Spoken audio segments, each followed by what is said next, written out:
મારું નામ વિક્રમ છે. હું 35 વર્ષનો એકલો માણસ છું. નાનપણમાં જ મારા માતા પિતા એક ગંભીર બીમારીમાં ગુજરી ગયા હતા. ત્યારથી હું ગામના લોકોની મદદથી મોટો થયો, પણ મારી પાસે કોઈ પોતાનું કુટુંબ કે ઘર નહોતું. હું ગામમાં મોટા વેપારી જયંતિભાઈના ગોડાઉનમાં મજૂરી કરીને જીવન ચલાવતો હતો. જયંતિભાઈ ખૂબ જ અમીર અને પ્રભાવશાળી માણસ હતા. તેમની પાસે અનાજનો મોટો વેપાર હતો, પણ તેઓ કર્મચારીઓ સાથે ખૂબ કડક વર્તન કરતા. ખાસ કરીને યુવાન સ્ત્રીઓ સાથે તેમનો વ્યવહાર સારો નહોતો. ઘણી છોકરીઓ તેમના ખરાબ ઈરાદાથી ડરીને નોકરી છોડીને ચાલી ગઈ હતી. એક દિવસ ગોડાઉનમાં એક નવી મહિલા આવી. તેનું નામ નેહા હતું. તેની ઉંમર માંડ 21-22 વર્ષની હતી. તે અનાથ હતી અને તેના દાદા દાદીએ તેને ઉછેરી હતી. હમણાં જ તેના દાદા ગુજરી ગયા હતા અને દાદીની તબિયત પણ નાજુક હતી. ઘરનો ગુજારો ચલાવવા અને દાદીની દવા માટે તેને નોકરીની જરૂર હતી.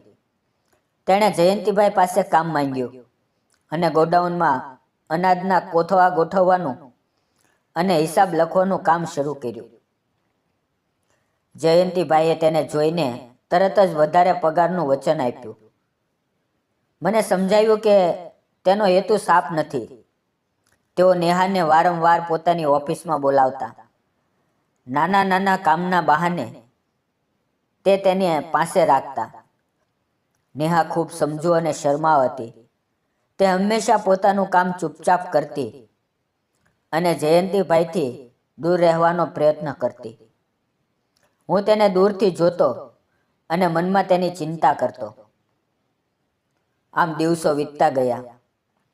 અમે બંને ગોડાઉનમાં એક સાથે કામ કરતા હતા. પહેલાં તો ફક્ત કામની વાતો થતી. ક્યાં કોથળા ક્યાં મૂકવા, કેટલું અનાજ આવ્યું, હિસાબ કેવી રીતે લખવો. પણ ધીમે ધીમે વાતો વધવા લાગી. એક દિવસ બપોરના આરામ વખતે નેહા મારી પાસે આવી અને બેઠી. તેણે પોતાના જીવન વિશે કહેવા માંડ્યું. તેના માતા પિતા તે નાની હતી ત્યારે ગુજરી ગયા હતા. દાદા દાદીએ તેને પ્રેમથી ઉછેરી હતી. હમણાં દાદા ગુજરી ગયા અને દાદીને દવાઓની જરૂર હતી. તે કહેતી કે કેટલીક રાતો એકલી રડતી રહેતી, પણ સવારે ફરી હિંમત કરીને કામ પર આવતી.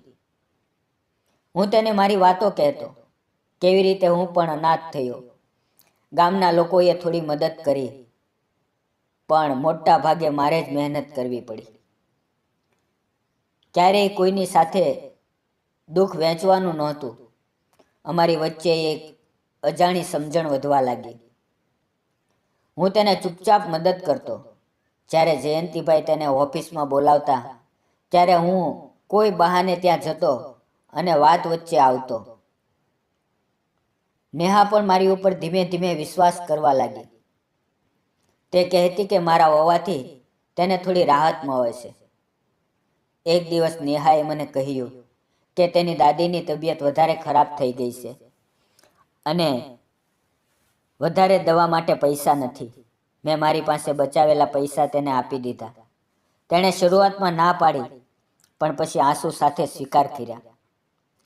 તે દિવસથી અમારું બંધન વધારે મજબૂત થયું.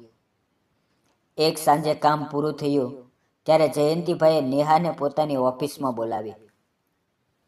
તેણે કહ્યું કે હિસાબની કેટલીક વાત કરવી છે. નેહા ગઈ. થોડી વાર પછી મને તેની મદદ માંગતી બૂમો સંભળાઈ. તે ડરથી ચીસ પાડીતી હતી. હું તરત દોડીને ત્યાં પહોંચ્યો. ઓફિસ અંદરથી તાળું મારેલી હતી. જયંતિભાઈએ તેને ખરાબ ઈરાદે પકડી રાખી હતી અને તેની ઇજ્જતને જોખમમાં મૂકવાનો પ્રયત્ન કરતા હતા. મેં જોરથી દરવાજો ખખડાવ્યો, પછી લાત મારીને તોડી નાખ્યો. અંદર જઈને મેં જયંતિભાઈને ધક્કો મારીને દૂર કર્યા. નેહા ડરથી ધ્રુજતી હતી અને રડતી હતી. મેં તેનો હાથ પકડ્યો અને કહ્યું, ચાલ અહીંથી ભાગીએ. હવે અહીંયા રહેવું જોખમી છે. અમે રાતના અંધારામાં ગોડાઉનમાંથી નીકળીને મારી નાની ઝૂંપડી તરફ દોડ્યા. મારી ઝૂંપડી ગામની બહાર એક નાની અને જર્જરિત જગ્યાએ હતી. તે ખાલી હતી, પણ અમારા માટે સુરક્ષિત હતી. અમે ત્યાં પહોંચ્યા ત્યારે નેહા થાકીને બેસી પડી. મેં દરવાજો મજબૂત કરીને બંધ કર્યો. તે રાત્રે અમે બંને ડરથી જાગતા રહ્યા. જયંતિભાઈના માણસો આવશે તેવો ડર હતો. નેહાએ મને વારંવાર કહ્યું, વિક્રમ, તે મારી ઇજ્જત બચાવી. હું તારી આભારી છું. મારા જીવનમાં પહેલીવાર કોઈએ મારા માટે આટલું મોટું જોખમ લીધું. બીજે દિવસે અમને ખબર હતી કે હવે પાછા ગોડાઉનમાં જઈ શકીએ તેમ નથી. જયંતિભાઈ અમને માફ નહીં કરે. અમારી બંને પાસે બહુ ઓછા પૈસા હતા. નેહાએ વિચારીને પોતાની દાદીની છેલ્લી સોનાની વીંટી કાઢી. તેણે કહ્યું, આ વેચીએ તો થોડા દિવસ ગુજારો થશે અને દાદીની દવા પણ લાવી શકશું.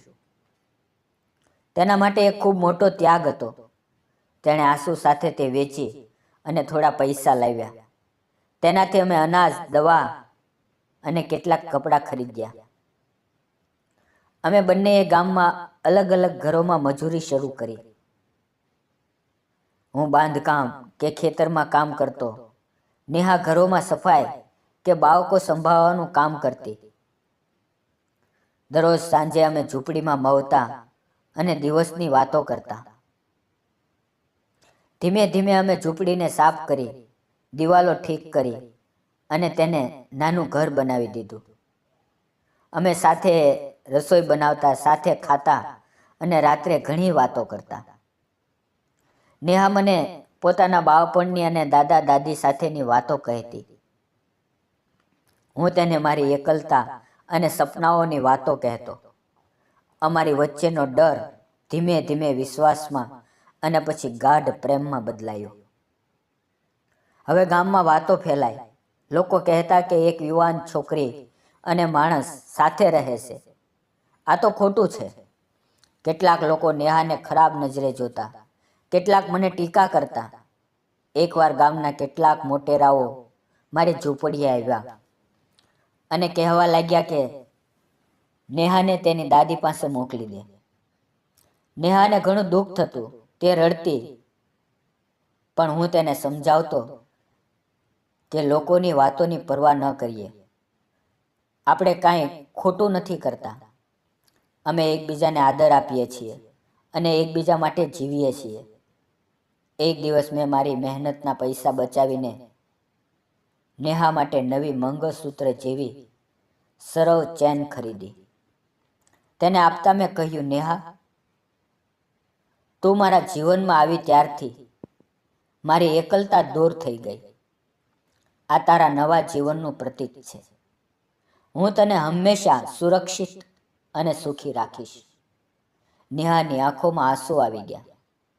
તેણે તે પહેરી અને મને આલિંગન આપ્યું. થોડા દિવસ પછી એક સુંદર સાંજે મેં તેને પ્રેમથી પૂછ્યું, નેહા, શું તું મારી સાથે લગ્ન કરીશ? હું તને આખી જિંદગી પ્રેમ અને સમર્થન આપીશ. તેણે હસતા હસતા હા કરી અને મને ગળે લગાવી લીધું. અમે ગામના મંદિરમાં સાદી રીતે લગ્ન કર્યા. થોડા સારા માણસો અને નેહાની દાદી હાજર હતા. લગ્ન પછી અમારું જીવન વધારે સુંદર બન્યું. નેહાએ ઘર સંભાળ્યું. હું વધારે મહેનત કરવા લાગ્યો. અમે બંને મળીને નાનો અનાજનો વેપાર શરૂ કર્યો. થોડા મહિના પછી નેહાને ખબર પડી કે તે ગર્ભવતી છે. અમારા જીવનમાં નવી આશા આવી. હું તેની ખૂબ કાળજી લેતો. તેને ગમે તેવું ખાવાનું લાવતો, કામમાં મદદ કરતો. આખરે એક સુંદર દીકરીનો જન્મ થયો. અમે તેનું નામ પ્રિયા રાખ્યું, પ્રેમનું પ્રતીક. તેના આવવાથી અમારું ઘર ખુશીઓથી ભરાઈ ગયું. નેહાના જૂના દુઃખ ભૂલાઈ ગયા. મારી એકલતા દૂર થઈ. અમે બંને મળીને પ્રિયાને ઉછેરી. તેને સારા સંસ્કાર આપ્યા. ગામની ટીકાઓ ધીમે ધીમે બંધ થઈ ગઈ. લોકોને ખબર પડી કે અમારો પ્રેમ સાચો છે અને અમે એકબીજાને આદર આપીએ છીએ. મિત્રો, આજે અમારી દીકરી પ્રિયા મોટી થઈ રહી છે. તે અમારી સાથે હસે છે, રમે છે અને મદદ કરે છે. અમે ત્રણેય સાથે મળીને મહેનત કરીએ છીએ અને સપના જોઈએ છીએ. જયંતિભાઈની ધમકીઓ ક્યારે ખતમ થઈ ગઈ, ગામની ટીકાઓ પણ ભૂતકાળ બની ગઈ. અમે સાબિત કરી દીધું કે સાચો પ્રેમ, હિંમત અને એકબીજા પર વિશ્વાસ, જો આટલું હોય તો કોઈ પણ અન્યાય કે મુશ્કેલીને હરાવી શકાય છે. આ મારી અને નેહાની સાચા પ્રેમ અને નવી શરૂઆતની વાર્તા છે. મિત્રો, જો તમને વાર્તા ગમી હોય તો પ્લીઝ વિડીયોને લાઇક, ચેનલને સબસ્ક્રાઈબ અને એક નાની એવી કોમેન્ટ કરવાનું ન ભૂલતા. ફરી મળશું મિત્રો આવતીકાલે એક નવી વાર્તાની અંદર. ત્યાં સુધી આવજો. વિડીયો પૂરો જોવા બદલ આપ સૌ મિત્રોનો દિલથી ધન્યવાદ મિત્રો. અને હા મિત્રો, આ વિડીયોમાં આવેલા નામ, પાત્ર અને ઘટના ફક્ત કાલ્પનિક હતા. તેનો કોઈ પણ વ્યક્તિ, જાતિ કે કોઈ સમાજ સાથે કાંઈ સંબંધ નથી. આ વિડીયો ફક્ત મનોરંજન અને શૈક્ષણિક હેતુથી બનાવવામાં આવ્યો હતો. કૃપા કરીને તેને અન્યથા ન જોશો. આ ફક્ત મનોરંજન અને શૈક્ષણિક ઉદ્દેશથી બનાવવામાં આવેલો છે. તો મિત્રો, તમારા ગુજરાતી મિત્રને લાઈક અને કોમેન્ટ કરીને પ્લીઝ મોટિવેશન આપો. ધન્યવાદ મિત્રો.